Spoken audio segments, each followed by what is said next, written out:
porque lo bueno une.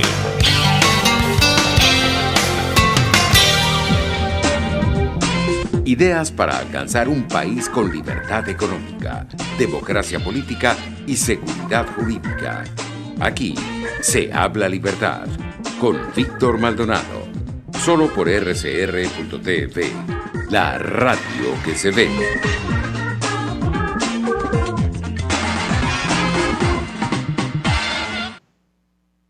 Bueno, continuamos hoy, 20 de julio del año 2020. Sabes, Alexander, que me encanta haber nacido el día dedicado a San Elías, un profeta grande, uno de los 3 que estuvieron en la transfiguración.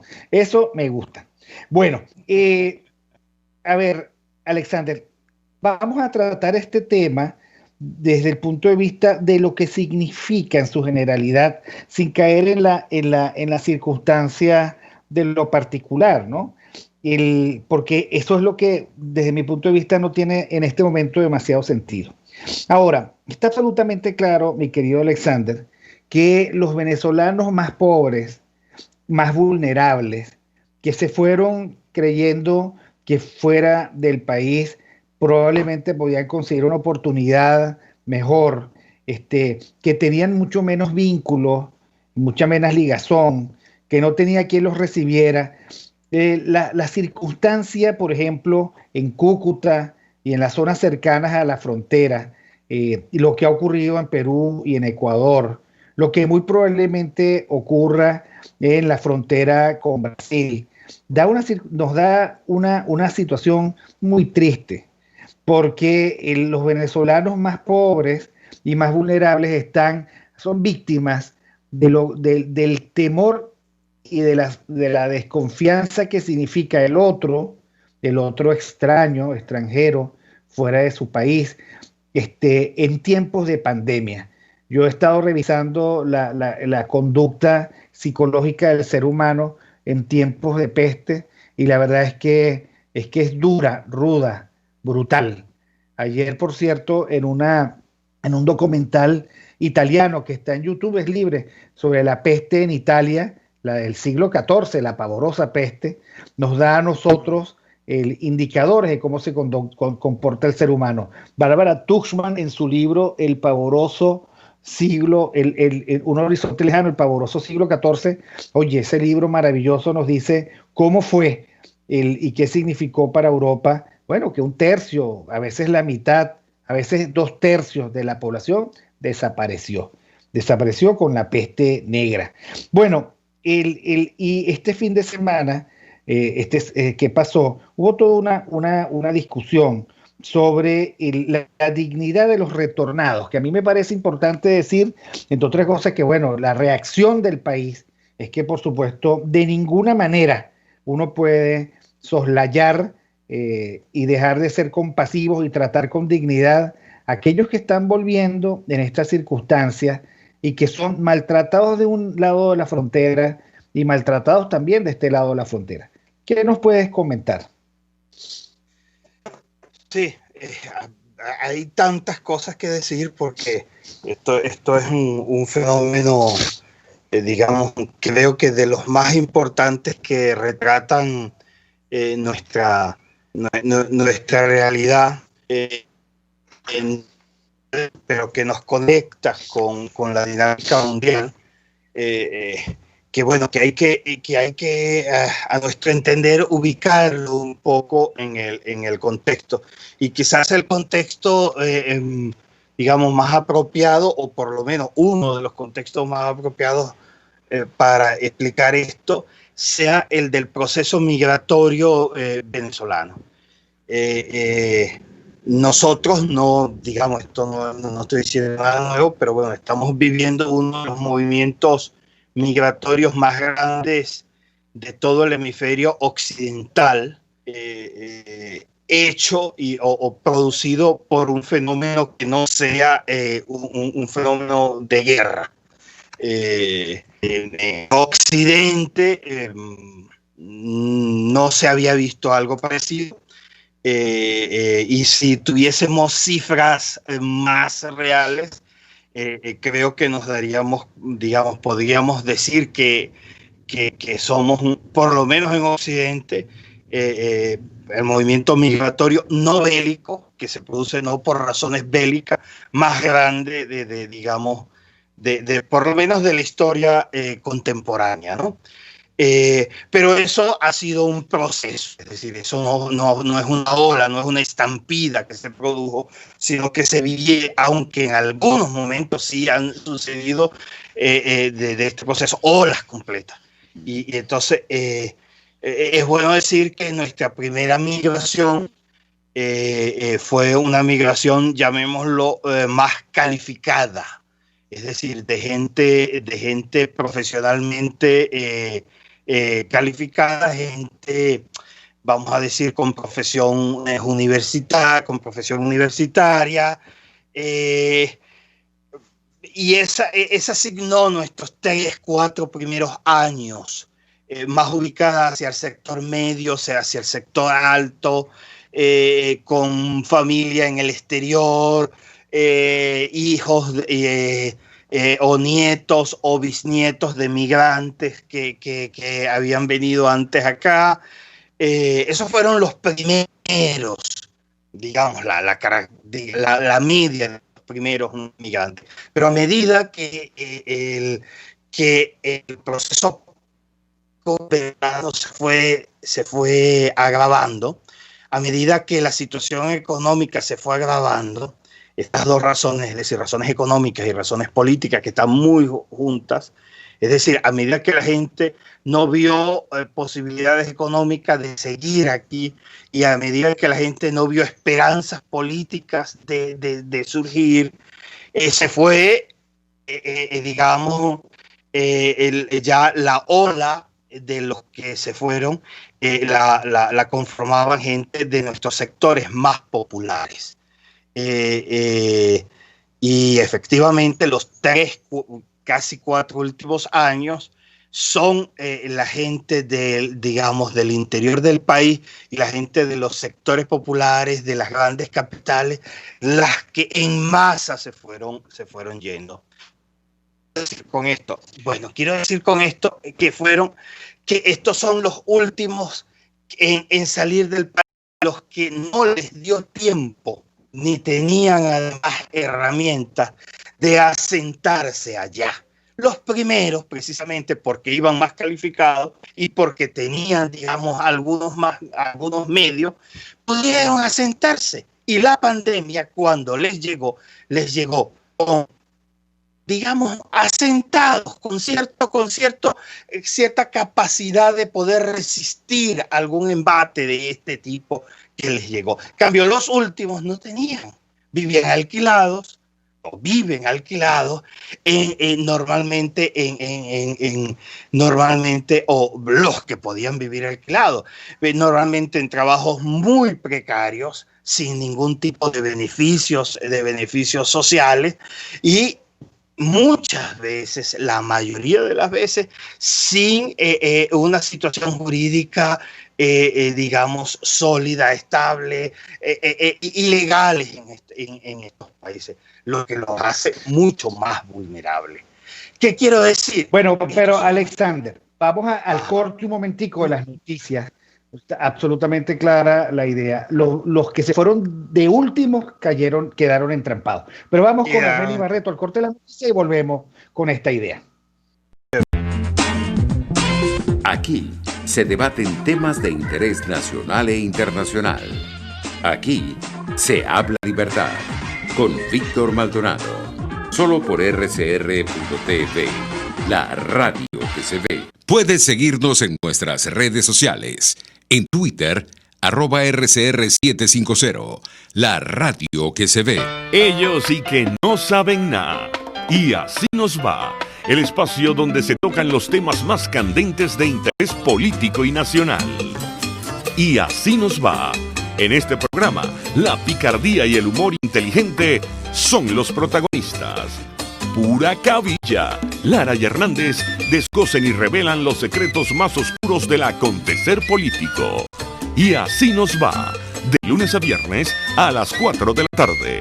Por RCR 750 AM.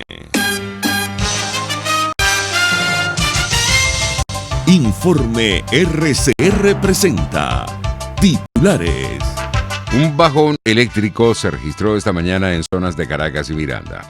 El diputado Juan Carlos Velasco, vicepresidente del Colegio de Médicos del Estado Zulia, calificó de alarmante y lamentable la muerte de médicos en esa región del país por la pandemia del COVID-19. Una situación muy delicada para el sector sanitario, porque cuando tú ves el grado de infección que tienen los médicos venezolanos y también todo el personal sanitario, que son los que tienen que atender a los pacientes, y cada día tenemos menos médicos, porque hay muchos médicos que tienen miedo, que tienen terror de ir a trabajar en los hospitales. Ya hay médicos que están renunciando y otros responsablemente que han tomado actitudes como la del hospital del jefe de cardiología del hospital Pérez Carreño, y con responsabilidad de su personal para poder atender a los pacientes.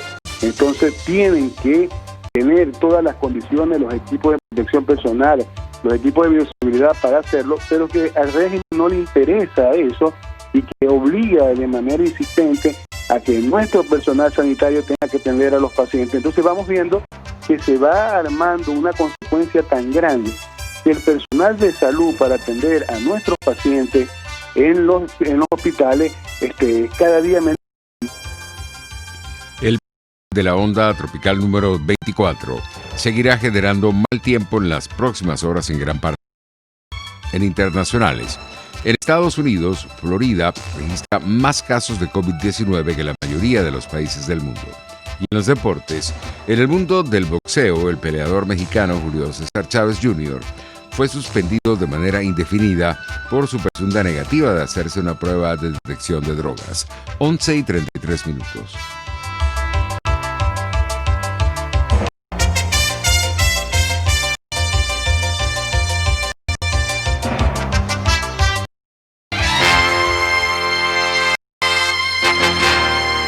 Santa Mónica, Los Chaguaramos, El Valle, Valle Abajo, Cumbres de Curumo, Colinas de Bellomonte y zonas circunvecinas. Todos los jueves, viernes y sábados por la mañana en la avenida Francisco Pimentel de Santa Mónica se instala la Gran Feria Santo Cristo de la Grita, donde te ofrecen y consiguen las más frescas frutas, legumbres y verduras cultivadas en los páramos andinos. Acércate y comprueba su calidad y precios sin competencia. Gran Feria Santo Cristo de la Grita, economía, frescura y calidad. En RCR somos vanguardia. Toda la programación de tu RCR también la puedes seguir a través de la internet. Audio y video en tiempo real. Noticias y mucho más. No te pierdas ni un segundo de nuestra programación. No hay excusa ni cadena que valga para que dejes de escucharnos. Ingresa a rcr.tv, la radio que se ve. RCR 750 AM. Porque lo bueno une.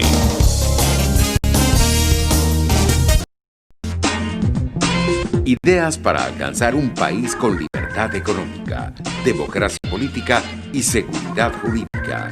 Aquí se habla libertad con Víctor Maldonado.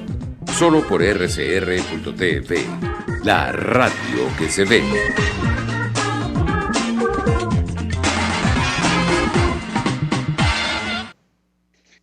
Bueno, volvemos con Alexander Campos, @Campos Alexan, hoy 20 de julio del año 2020, dedicado a San Elías, profeta. Alexander, lo que tú nos estabas diciendo es más o menos lo siguiente. Los venezolanos se han ido por etapas. Primero se fueron los que tenían posibilidad y simplemente fue un cambio de país. Después se fue la clase media, después clase más modesta, después los sectores muy vulnerables que aquí estaban pasando hambre, muchísima necesidad y hay que decirlo también, violencia. Esta gente es la del exilio o la del desplazamiento a pie. Se han ido a pie del país. Han caminado cientos, incluso miles de kilómetros para llegar a una tierra prometida que no lo fue tal. Por supuesto, uno no puede pretender que un desplazamiento de 1 millón, 2 millones, 3, 4, 5 no perturbe la estabilidad económica y sociodemográfica de los otros países. Y hay que decir que buena parte de estos países han recibido a los venezolanos con muchísima calidez, los han incorporado. Los que se han portado mal son los menos, de lado y lado. Pero ahora tenemos un problemón, porque esta pandemia significa un quiebre, un corte de la economía mundial, y eso hace que el extranjero tenga menos posibilidades de recibir la atención debida a su dignidad como seres humanos.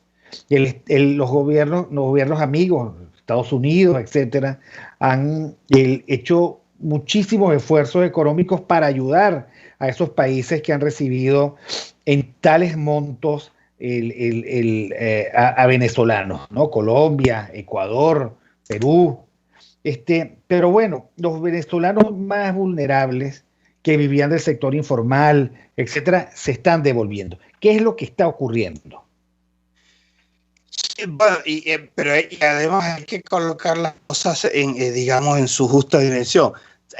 El régimen en una narrativa, digamos, que le favorece a ellos, que intenta manipuladora, está hablando de retorno en masa.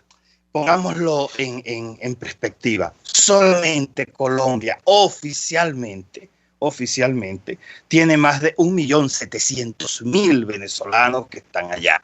Eso podemos fácilmente traducirlo en 2.100.000 venezolanos. Colombia nada más. Oficialmente han retornado al país 71.000 venezolanos, no solo de Colombia, sino de varios países de América Latina. Eso no representa absolutamente algo significativo. Y lo más probable, y eso es lo que vamos encontrando en las investigaciones, es que sea un retorno pendular. Es decir, lo más probable es que, por lo que ellos mismos dicen, que vienen a pasar la pandemia con su familia, de manera tal que una vez que esto que termine y ellos puedan hacerlo, van a volver a tomar otra vez a pie, como tú dices, las carreteras y a retornar. Esa es la verdad. No tenemos un retorno en masa como ha sido una salida en masa. Si nosotros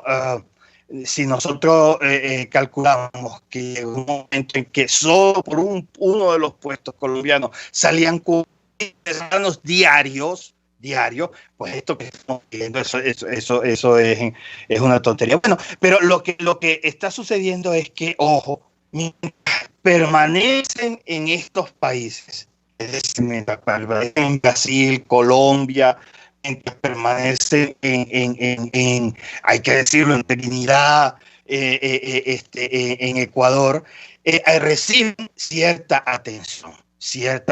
Nos consta por nuestro trabajo de investigación, como en Bogotá, en Medellín, en las grandes ciudades, hay centros de acogida donde se les vacuna a las personas, se les da alimentación, se les trata como seres humanos, se les paga a la mayoría de ellos autobuses para dejarlos en la frontera, justamente en la frontera. Pero el problema es una vez que retornan.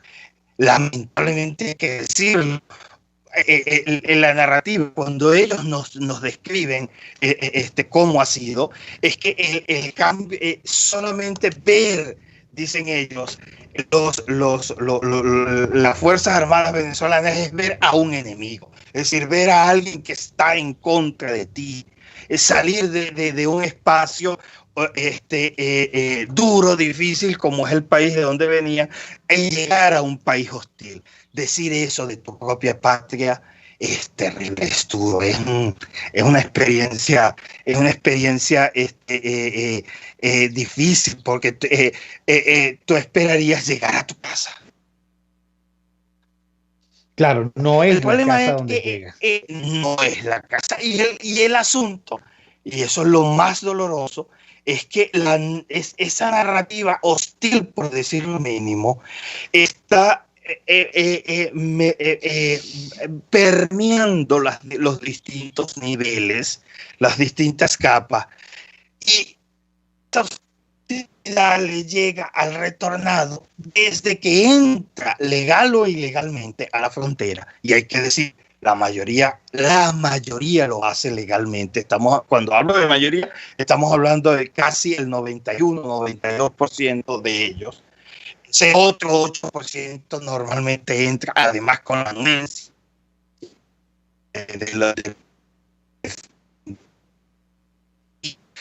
que maneja todo ese asunto. Pero dejemos eso aparte. El asunto es que esa narrativa hostil que se le ha metido a la Fuerza Armada en contra de los venezolanos que retornan ha ido permeando hasta llegar a las propias comunidades. Y el venezolano no se encuentra, lamentablemente ya, ni siquiera seguro, sino solamente cuando llega a su casa y está escondido, lamentablemente, allí.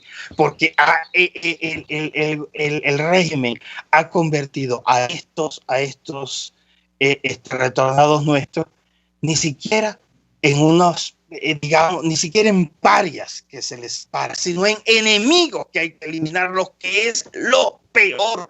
Es decir, porque tú entiendes que tú los alejes, tú entiendes que tú los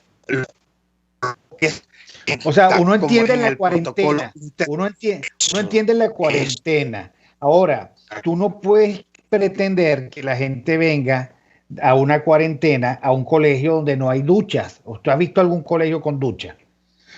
Donde no hay baños suficientes, donde no les dan comida, donde no les suministran agua. O sea, promuévala, pero no los tiras allí. Tenemos testimonios, Víctor.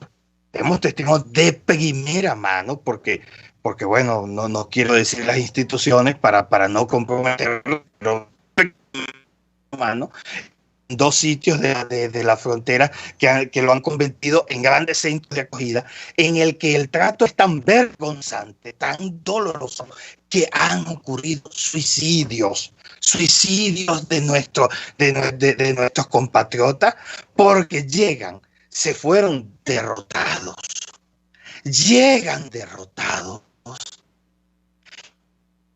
Entonces, no solamente recibidos como unos derrotados que hay que ayudar, sino que son recibidos como unos enemigos. No les vienen con una vulnerabilidad psicológica tan terrible que han llegado al suicidio. Lo digo por testimonios de sacerdotes que han pedido evidentemente con confidencia, y que nos dicen, mire, ya no sabemos cómo hacer, porque ni siquiera podemos darle la atención mínima a nuestros retornados. Entonces, ¿qué es lo que está ocurriendo? Lo que está ocurriendo es que ese discurso en contra del retornado se extiende además al contagiado. Entonces, ya no es solamente el que viene, el que se le trata mal, sino que el que se contagia se le trata mal. ¿Qué sucede entonces? Sucede que todos están escondiendo cualquier síntoma, y las casas de nuestros compatriotas se están convirtiendo en hospitales en los que se automedica la gente, porque hay terror, auténtico terror de ir a una consulta médica, y que esa consulta médica tú salgas positivo, porque salir positivo es una sentencia de muerte, no por el virus mismo, no por las consecuencias del contagio, sino por las consecuencias del trato que el régimen le da al contagiado. Los testimonios aquí en Caracas, no en la frontera en Apure, no en la frontera en Táchira, no en la frontera en el Zulia ni en Brasil, sino aquí en Caracas, en nuestros hospitales, es que los tiran, los dejan allí sin tratamiento alguno, solamente aislados, y les dejan apenas la comida sin ningún tipo de tratamiento. De eso hay testimonios en las redes de mucha gente. Es decir, estamos estamos convirtiendo todo el fenómeno alrededor del COVID-19 en un gran experimento de grandes guetos, digamos,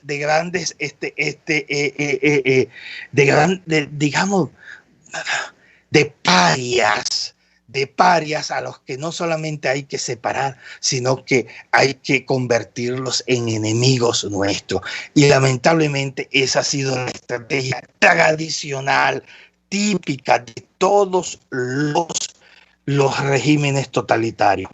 Cuando no hay un enemigo externo, producir los enemigos adentro con cualquier excusa, sea una excusa racial, sea una excusa médica, cualquier excusa, una excusa política, pero lo importante es crear un enemigo sobre el cual ir y no permitirle al ciudadano, al sujeto, a ser consciente que el verdadero enemigo es quien convierte al otro en enemigo nuestro, a nuestro hermano en enemigo nuestro. Y lamentablemente, Víctor, esta narrativa de la exclusión se han convertido digamos en sus grandes protagonistas, hasta referentes morales como pueden ser, por ejemplo, sacerdotes de la Iglesia Católica, de que, bueno, ya tuvimos un tremendo escándalo con el padre Numa Molina, del que dio cuenta todo el país al darle un rechazo tal que casi fue vomitivo con sus palabras. Ahora, a mí me llama la atención, por supuesto, que creo todo, pero tú venías conversando, yo decía, bueno, aquí no estaba la OPS, aquí no está la Cruz Roja.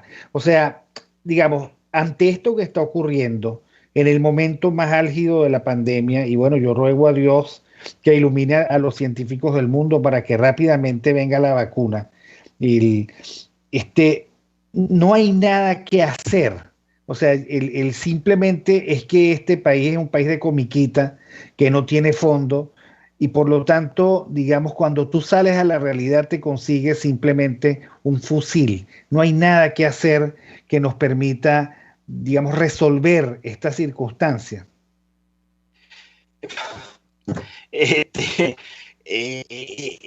asunto es que la solución no es médica. A mi entender, Víctor, igual que tú, yo ruego a Dios que se consiga la solución. Pero este régimen encontrará otra cosa, encontrará otro virus y encontrará otro sector de la población al cual señalizar y estigmatizar para que todos vayamos contra ese sector y no veamos el verdadero problema. Es decir, aquí evidentemente que la solución no es médica. Estamos ante una circunstancia médica que ha caído de perla, porque además digamos, toda la narrativa pareciera ser inocente cuando en realidad es de lo más culpable. Entonces, y lamentablemente quien debería tener otra narrativa da miedo enfrentar al protagonista de la narrativa culpabilizante y estigmatizante del gobierno y señalizarlos. ¿Por qué? Teme que la población vaya en contra de ellos por estar defendiendo al estigmatizado. Es el riesgo de defender a los más pobres, ese es el riesgo de defender al desvalido, ese es el riesgo que corremos de defender la dignidad de la persona, que por defenderla el poder nos señale como culpables. Es verdad, pero es el riesgo que debemos correr, y ese es el riesgo de hacer política hoy, que decir la verdad hace vulnerable al político pero hay que hacerlo. Entonces, en ese sentido, yo de verdad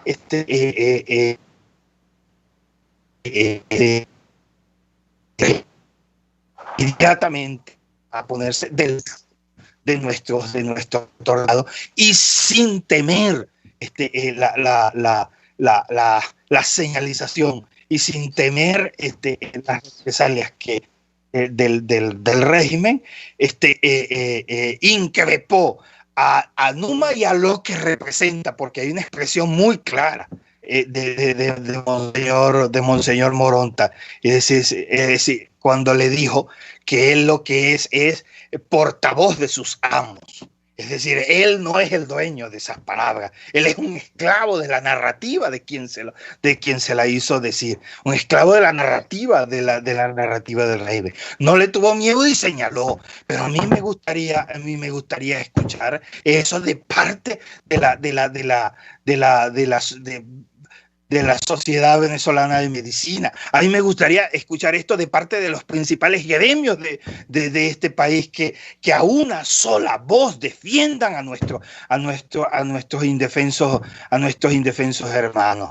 Que evidentemente que hay alguno contagiado, evidentemente, pero eso no es un discurso responsable que de verdad los defienda. No, ese es un discurso que coloca lo coloca tan indefenso al que se ha contagiado, porque tiene el enemigo interno del contagio y tiene el enemigo a todo un país y a todo un régimen que va a ir en contra de ellos. Imagínense, yo quisiera que hiciéramos el ejercicio de detenernos en este momento y cuán indefenso debe ser en este momento un ciudadano que se atreva a pasar la frontera. Al hacerlo, sabe que se está metiendo en la boca del lobo y entra a la boca del lobo y sabe que todos lo están mirando y todos lo están observando, pero decide hacerlo porque no tiene otra opción. A ese vamos a culpar y a ese vamos a dejar solo. No, es el que tenemos que apoyar más, tanto como cristianos como políticos, porque hoy es que ante ello es que digamos se pone a prueba nuestras posiciones.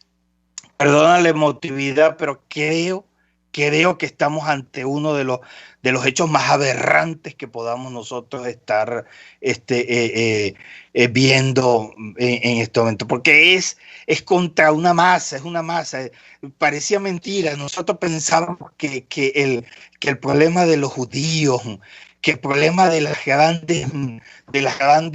Tuareg en el Medio Oriente, que es toda una etnia que ya no sabe ni siquiera dónde asentarse porque lo mandan de aquí para allá, de allá para acá, y que los ven como una paria. Eso era el problema de otros. Y mira, se nos instaló allí, y con nuestra propia gente, caramba, qué vaina.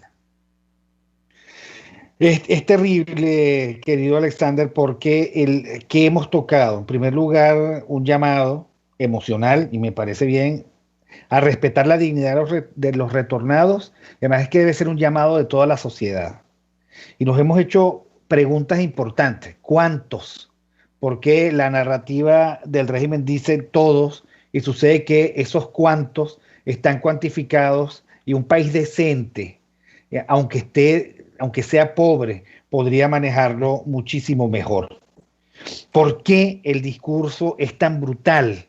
¿Por qué tiene que ser así y no un discurso compasivo y una práctica compasiva? Bueno, porque tú planteas que detrás de esto hay toda una lógica totalitaria, y la lógica totalitaria se solaza en la única arma que realmente maneja bien y cómodamente, que es el arma de la fuerza ejercida con brutalidad. ¿Qué vienen a recibir los venezolanos? Lamentablemente son tratados como enemigos. Deberían recibir acogida fraternal. Tú que te fuiste porque no viste aquí nada que pudieras hacer, vuelves, pero no te sientas derrotado, y sin embargo son tratados como enemigos. ¿Por qué el miedo al régimen? Porque el régimen no les da nada. El régimen los secuestra totalitariamente, los tira allí, y ni agua. A veces yo he oído simplemente está muriendo de sed, de hambre, los niños llorando, las madres solas, además, sin ninguna protección a su dignidad. De estos regímenes se solazan diciendo que luchan contra la violencia de género, que protegen a la mujer, y uno se da cuenta que allí la mujer es víctima, víctima, víctima, víctima, víctima.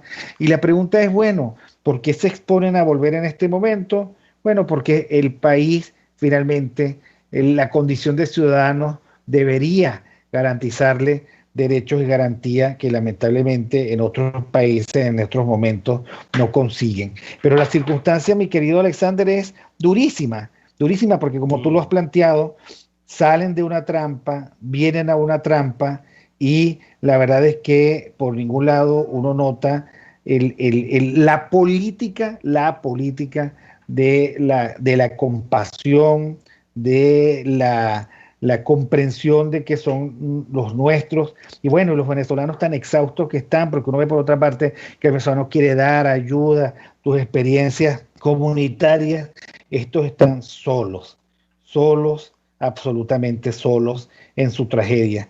Y bueno, algunos que vienen derrotados no aguantan tanta derrota y lamentablemente se quitan la vida. Qué triste debe ser esta experiencia tan brutal en el siglo XXI, cuando nada indica que tendría que ser así, pero sigue siendo así.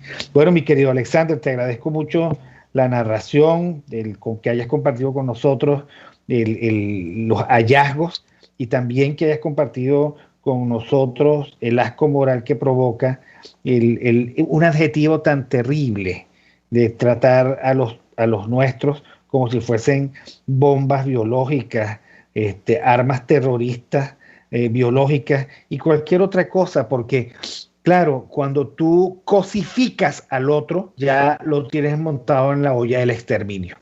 Basta simplemente que quitarle los atributos de su propia dignidad y transformarlo en otra cosa para que eso sea simplemente un objetivo eliminable. Pues pidamos a Dios, mi querido Alexander, que esto no ocurra más, que Dios sea compasivo y misericordioso, nos dé fuerza para seguir adelante, y bueno, seguiremos nosotros en nuestra lucha, denunciando lo que podamos denunciar, analizando lo que podamos analizar. Un fuerte abrazo a ti y a los tuyos, y bueno, nosotros terminamos este programa. Gracias a Jaime Nestares en la dirección general de la estación. Feliz cumpleaños. Bueno, trataré. Wilip Sarcaya en la gerencia de producción, Catherine Manzano en la producción, José Gregorio González en los controles, el queridísimo Argenis Barreto leyéndonos las noticias, y Jackson y Marilia, que deben estar yendo para su casa a esta hora. Nos vemos el próximo miércoles. Chao. RCR presentó Aquí se habla libertad con Víctor Maldonado, solo por rcr.tv, en Twitter y Periscope, @RCR750.